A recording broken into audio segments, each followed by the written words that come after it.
الحمد لله العلي الكبير اللطيف الخبير الحسيب على كل نفس بما كسبت والمجازي لها بما عملت نحمده ونستعينه ونستغفره ونعوذ بالله من شرور أنفسنا ومن سيئات أعمالنا من يهده الله فلا مضل له ومن يضلل فلا هادي له أشهد أن لا إله إلا الله وحده لا شريك له وأشهد أن محمدا عبده ورسوله اللهم صل وسلم على سيدنا محمد وعلى آله وأصحابه ومن تبعهم بإحسان إلى يوم الدين أما بعد فيا عباد الله اتقوا الله أوصيكم ونفسي بتقوى الله فقد فاز المتقون قال الله تعالى يا أيها الذين آمنوا اتقوا الله ولتنظر نفس ما قدمت لغد واتقوا الله إن الله خبير بما تعملون. Yang bermaksud, wahai orang yang beriman, bertakwalah kepada Allah dan hendaklah tiap-tiap diri manusia melihat dan memperhatikan apa yang ia telah sediakan untuk hari esok, yakni hari akhirat. Dan bertakwalah kepada Allah, sesungguhnya Allah amat meliputi pengetahuannya akan segala yang kamu kerjakan. Suratul Hasy ayat 18. Sidang jemaat yang dirahmati Allah, saya menyeru kepada diri saya dan kepada sidang jemaat sekalian, marilah sama-sama kita memperbaiki diri dengan meningkatkan ketakwaan kepada Allah Subhanahu wa taala, yakni dengan melakukan segala perintah-perintahnya dan menjauhi segala larangannya.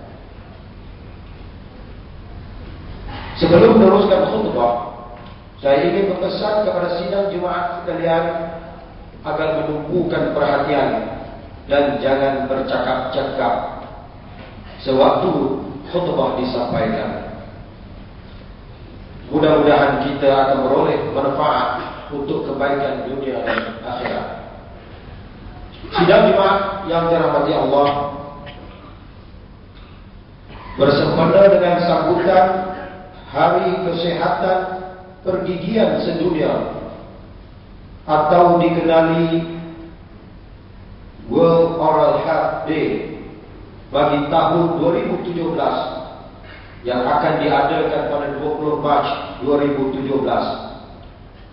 Mimbar pada hari ini ingin memperkatakan tentang kepentingan kesehatan pergigian atau kesehatan mulut kepada kita semua dengan tajuk Hargai Nikmat Kesehatan Mulut dan Kesehatan Pergigian Anda. Sesuai dengan satu hadis Nabi SAW dari Ibnu Abbas radhiyallahu anhu, katanya Nabi SAW pernah bersabda, "Ni'matani maghbunun fihima katsirun minan nas, as-sihhatu wal faragh." Yang bermaksud, dua nikmat yang ramai manusia terpedaya kerananya, yaitu kesehatan dan kelapangan masa. Muslimin yang dirahmati Allah, mulut serta komponen yang berkaitan dengannya seperti gigi, lidah, gusi, lelangit, lantai mulut dan pipi adalah merupakan salah satu daripada panca indera atau anggota yang penting yang dikurniakan oleh Allah Subhanahu wa taala untuk membolehkan kita bertutur dan bercakap, makan serta minum, dan menyatakan perasaan gembira, kesedihan atau kemarahan. Ucapan yang paling baik ialah membaca Al-Quran, berzikir, berselawat serta kata-kata nasihat. Tanpa mulut dan gigi yang sehat, seseorang mungkin tidak mampu untuk melafazkan kalimah-kalimah atau ayat-ayat suci Al-Quran, berzikir, berselawat dengan sempurna. Sidang hadirin yang dirahmati Allah, Nabi Muhammad SAW merupakan contoh ikutan yang paling baik untuk diteladani dan diikuti dalam segala aspek kehidupan. Sama ada dalam aspek hubungan dengan Allah seperti solat, puasa, haji. Begitu juga contoh terbaik dalam memelihara hubungan sesama manusia seperti jual beli, hutang piutang, dan menjaga kesehatan sebagaimana firman Allah Subhanahu wa taala dalam suratul Ahzab ayat 21. Laqad kana lakum fi Rasulillahi uswatun hasanah liman kana yarju Allah wal yawmal akhir wa dzakara Allah katsiran. Yang bermaksud sesungguhnya Allah bagiku pada diri Rasulullah SAW itu contoh ikutan yang baik, yaitu bagi orang yang sentiasa mengharapkan keridhaan Allah dan balasan baik hari akhirat, serta ia pula menyebut dan banyak mengingati Allah. Sidang jemaah yang dirahmati Allah, daripada Abu Hurairah radhiyallahu anhu bahwasanya Nabi SAW pernah bersabda, "Laula an ashqa ala ummati la amartuhum bisiwak 'inda kulli shalah." Yang bermaksud, seandainya tidak memberati umatku atau manusia, nescaya aku perintahkan mereka supaya mensiwakkan gigi atau menggosok gigi setiap kali sebelum menunaikan solat. Sabda Rasulullah SAW, "Salatun bisiwak khairun min 70 salatin bighairi siwak." Yang bermaksud, solat dengan bersuci atau menggosok gigi lebih baik 70 kebaikan daripada solat tanpa bersuci. Sidang jemaah yang budiman, penjagaan kesihatan mulut adalah sebahagian daripada penjagaan kesihatan badan, yang ia adalah merupakan suatu tuntutan atau suruhan dalam agama Islam. Penyakit mulut mungkin boleh menunjukkan manifestasi penyakit badan yang lain. Sebagai contoh, penyakit mulut boleh menunjukkan yang seseorang mungkin mengidap penyakit kencing manis, masalah pendarahan, malahan jangkitan kuman HIV dan sebagainya. Begitulah juga sebaliknya. Oleh demikian, kaitan antara mulut dan badan sangatlah rapat. Kesihatan mulut boleh dicapai dengan cara yang pertamanya menjaga kebersihan mulut mengikut cara yang betul. Pencegahan adalah lebih baik dari merawat. Aspek kebersihan mulut merupakan asas yang sangat penting dalam menjaga kejadian penyakit mulut atau penyakit pergigian. Oleh demikian, mimbar mengingatkan sidang jemaah sekalian agar mengamalkan menggosok gigi sekurang-kurangnya 2 kali sehari, atau yang paling baik mengikut sunnah Nabi SAW, yaitu menggosok gigi setiap kali sebelum menunaikan solat. Dengan menggosok gigi dapat menjamin kebersihan mulut dan gigi anda. Di antara penyakit mulut atau penyakit pergigian yang sering terjadi dalam masyarakat adalah seperti penyakit gigi berlubang atau dikenali sebagai karies.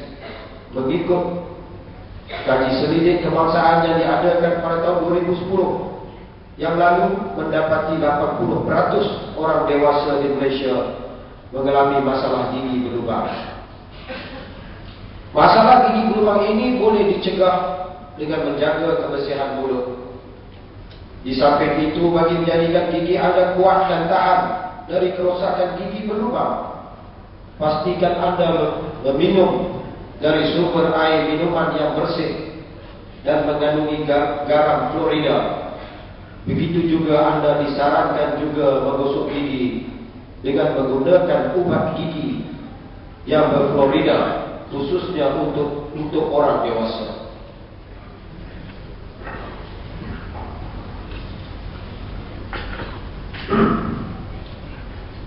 Yang kedua, penyakit gusi atau dikenali sebagai gingivitis, yaitu keradangan gusi atau periodontitis, keradangan kepada tisu penyokong gigi.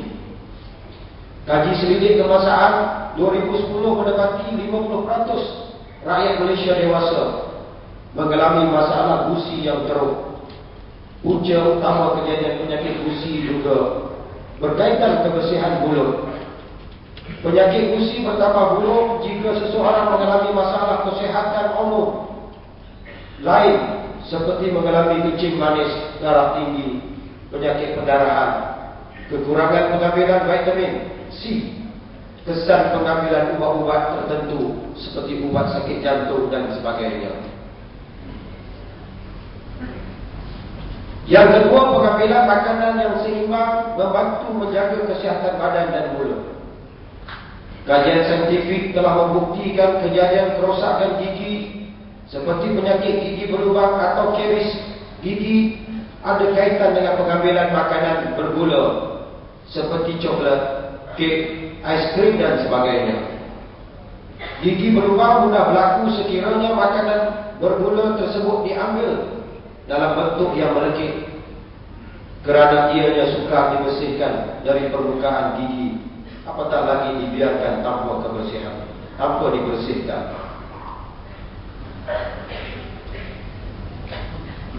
Yang ketiga, membuat lawatan berkala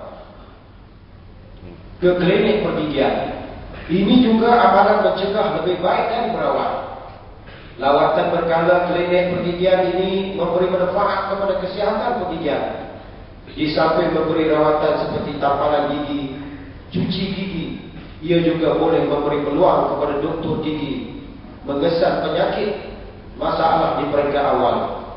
Rawatan peringkat awal boleh membawa kepada badan yang sehat tanpa komplikasi penyakit tersebut dan juga memanjangkan hayat gigi kita. Buatlah temu janji anda di mana klinik gigi, di mana-mana klinik gigi seberapa segera. Sidang muslimin yang dirahmati Allah, seperkara yang ingin ditekankan di sini adalah tanggungjawab menjaga kesihatan mulut dan gigi adalah tanggungjawab kita sendiri. Doktor gigi boleh membantu tugasan kita ini dalam beberapa aspek. Yang pertama, memberi pengetahuan dan tunjuk ajar menjaga kebersihan mulut. Yang kedua, melakukan prosedur pencegahan semasa lawatan berkala. Dan yang ketiga, merawat penyakit terutamanya di peringkat awal. Oleh yang demikian, Mimbar sekali lagi ingin mengingatkan kepada sidang Jumaat sekalian, mari kita sama-sama memberi lebih perhatian kepada soal kesihatan mulut atau kesihatan pergigian kita. Apatah lagi soal kebersihan mulut dan gigi sangat bertepatan dengan kehendak agama Islam. Datanglah ke klinik-klinik pergigian yang berdekatan untuk mendapatkan pemeriksaan mulut dan pemeriksaan pergigian bagi mendapatkan kepastian status ataupun kedudukan kesihatan mulut dan kedudukan kesihatan pergigian anda. Barakallahu li wa lakum bil Qur'anil 'azim wa nafa'ani wa iyyakum bima fihi minal ayati wad dzikril hakim wa taqabbal minni wa minkum tilawatahu innahu huwas samiul 'alim. Aqulu qawli hadha wa astaghfirullahal 'azim li wa lakum ولسائر المسلمين والمسلمات والمؤمنين والمؤمنات الأحياء منهم والأموات فاستغفروه إنه هو الغفور الرحيم.